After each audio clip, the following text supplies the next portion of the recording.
Perang Dingin Baru, strategi rahasia Tiongkok untuk menjatuhkan Amerika. Penghinaan terhadap Tiongkok, kritik, pajak, tarif, ancaman, dan peringatan. Semuanya telah datang sejak Trump berkuasa, atau bahkan sejak dia kembali berkuasa. Cina tampaknya diam, tetapi tidak demikian. Cina bergerak, bekerja, berakting, dan siap untuk memberikan kejutan. Di sini kami akan menceritakan kisahnya lengkap dengan rahasia dan detailnya. Dalam bukunya, The Tragedy of Great Power Politics, ilmuwan politik Amerika John Mearsheimer membahas teori lama yang telah kembali menjadi relevan, yaitu bagaimana politik internasional secara alami melahirkan konflik dan bentrokan yang tak terelakkan antara kekuatan besar dunia. Di antara kekuatan ini adalah Cina dan Amerika Serikat. Dia menjelaskan secara rinci bagaimana Cina bersiap untuk merebut kursi kepemimpinan dunia dari tangan Amerika. Dalam bukunya, dia juga menguraikan faktor-faktor yang menyebabkan hal ini terjadi. Salah satunya adalah bahwa dunia terlalu besar untuk dikendalikan oleh satu pihak saja, seperti yang coba dilakukan Amerika hari ini. Jika ada satu kekuatan yang mencoba melakukannya, maka itu pasti akan mendorong dunia menuju konflik. Buku ini juga membahas bahwa Tiongkok pasti akan mengambil jalan yang sama seperti yang telah diambil oleh Washington dalam upayanya untuk mendominasi dunia. Tetapi sekarang mari kita tinggalkan buku ini sejenak, dan kita akan memberitahu Anda secara langsung dalam bahasa Indonesia yang fasih apa yang dilakukan Tiongkok untuk menuju ke puncak. Bagaimana mereka mengelola pertarungan mereka dengan Amerika Serikat, dan apakah mereka berhasil dalam hal ini atau tidak. Namun tidak ada salahnya untuk berbicara sedikit tentang mengapa Tiongkok merasa perlu untuk melakukan ini. Mengapa Tiongkok merasa perlu untuk bersaing dengan Amerika dan mempersiapkan bentrokan dengannya. Orang Tiongkok belajar dari sejarah. Jika Anda tidak melahap musuh Anda, maka musuh Anda akan melahap Anda.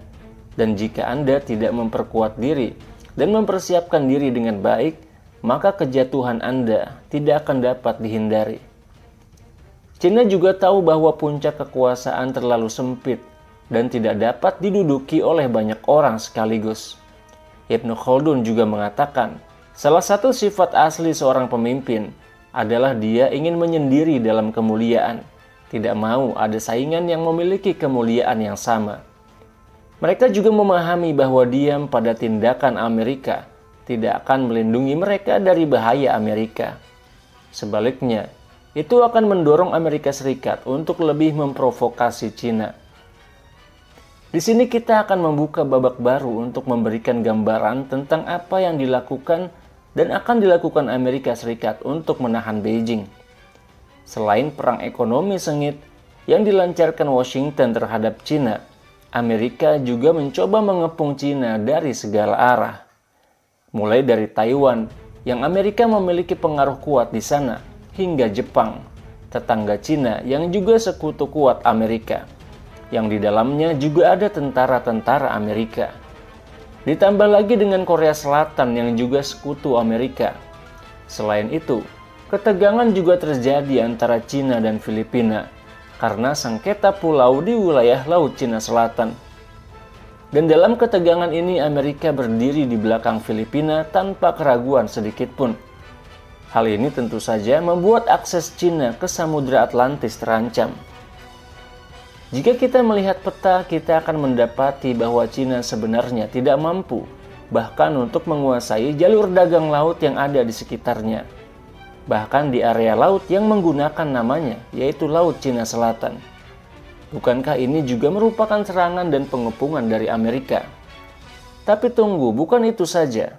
Mari kita lihat sisi lain perbatasan, terutama perbatasan darat, khususnya bagian barat Tiongkok.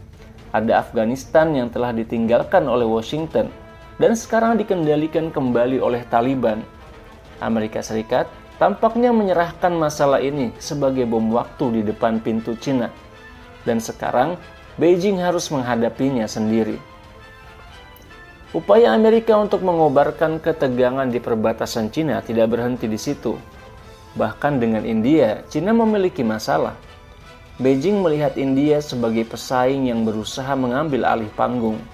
Keduanya adalah raksasa Asia yang bersaing dalam hal tenaga kerja murah dan investasi, serta bersaing dalam kekuatan militer.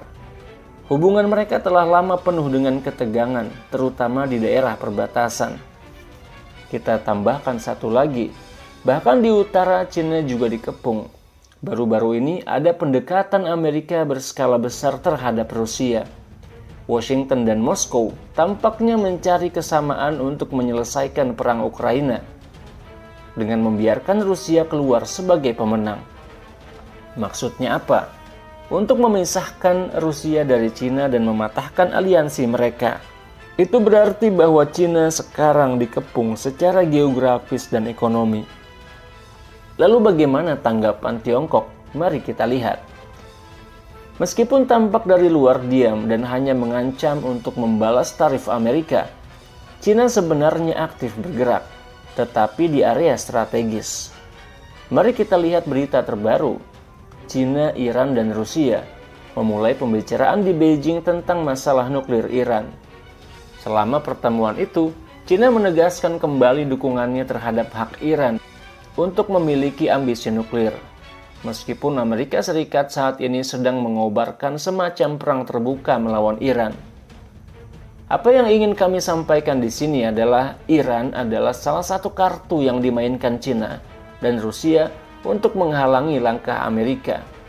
Dan mari kita fokus pada peran Cina dalam mendukung Iran. Tanpa dukungan ekonomi dari Cina, Iran tidak akan dapat bertahan dalam menghadapi sanksi Barat. Seluruh dunia hampir memboikot Iran secara ekonomi, tetapi satu-satunya yang memberi Iran ruang bernapas adalah Cina. Bukan hanya karena mereka mendapatkan minyak murah, tetapi juga karena Iran adalah senjata strategis bagi Cina untuk menyibukkan Amerika, melemahkannya, dan memprovokasi konflik yang tidak diinginkan Washington. Tanpa Iran, Amerika mungkin akan mudah menguasai Timur Tengah.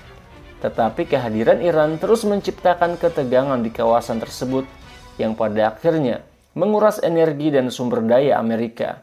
Dan itu hanya satu kartu. Cina juga memegang Korea Utara sebagai kartu lainnya. Tanpa Cina, rakyat Korea Utara mungkin akan kelaparan untuk waktu yang lama. Negara ini benar-benar terisolasi oleh Barat. Namun Beijing memainkan peran sebagai satu-satunya paru-paru yang membuat Korea Utara tetap hidup. Hal yang sama berlaku untuk Rusia. Rusia juga merupakan kartu penting bagi Tiongkok dalam memerangi Barat dan melawan Amerika. Kita semua tahu betapa Cina mendukung Moskow dalam perang Ukraina. Terutama dengan kekuatan ekonomi mereka membantu Rusia bertahan dari sanksi Barat. Untuk alasan ini, Menteri Luar Negeri era Trump pernah mengatakan secara terbuka bahwa pemerintahan Trump ingin memisahkan Rusia dari Cina dan mengembalikan dominasi global Amerika. Tapi kartu Cina belum habis. Cina sekarang juga sangat aktif di Afrika, menyaingi pengaruh Amerika di sana. Mereka bahkan membuka bank pembiayaan besar untuk Afrika, memberikan pinjaman yang hampir menyentuh angka 1 triliun dolar. Tujuannya agar negara-negara Afrika tetap bergantung pada Tiongkok dan mendukung kepentingannya. Bahkan di Amerika Latin, wilayah yang telah lama dianggap sebagai halaman belakang Amerika, Cina memiliki kehadiran yang sangat kuat. Mereka menjadi pendukung utama pemerintah yang dibenci Amerika, seperti Venezuela, Kuba, dan Bolivia. Kemudian Cina juga mulai terlibat di Kolombia dan Meksiko. Dari sini kita dapat memahami mengapa Trump semakin keras terhadap negara-negara ini. Dia ingin memotong jalan Tiongkok sebelum mereka benar-benar berada di depan pintu. Begitu serius, Trump bahkan mengatakan bahwa alasan Amerika ingin menguasai Pulau Greenland adalah untuk memotong jalur Cina. Karena Beijing adalah salah satu investor terbesar di sana dan pernah mencoba membangun bandara yang segera dicegah oleh Amerika. Faktanya, Tiongkok menjadikan Greenland sebagai bagian dari proyek Jalur Sutra Kutub yang merupakan cabang dari Belt and Road Initiative, proyek besar Tiongkok untuk mengepung dunia secara ekonomi. Semua ini adalah bagian dari upaya besar Tiongkok untuk menghadapi Amerika. Belum lagi ambisi Cina untuk melampaui Amerika di berbagai sektor strategis, terutama teknologi, industri militer, dan kekuatan maritim. Cina menargetkan pada tahun 2035 untuk menjadi kekuatan angkatan laut terbesar di dunia. Ini adalah sinyal yang jelas bahwa Cina sedang mempersiapkan diri secara serius untuk kemungkinan konflik militer dengan Amerika. Karena Amerika sendiri membangun kekuatan globalnya di atas kekuatan angkatan lautnya.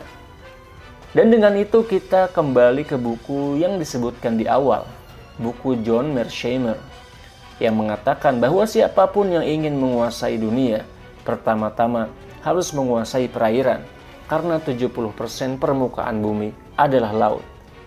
Ini adalah kejutan besar yang sedang dipersiapkan Cina untuk Amerika. Terima kasih Anda sudah menonton video ini sampai habis, dan sampai ketemu lagi di video selanjutnya insya Allah. Saya Muhammad Isdian Muttaqin. Wassalamualaikum warahmatullahi wabarakatuh.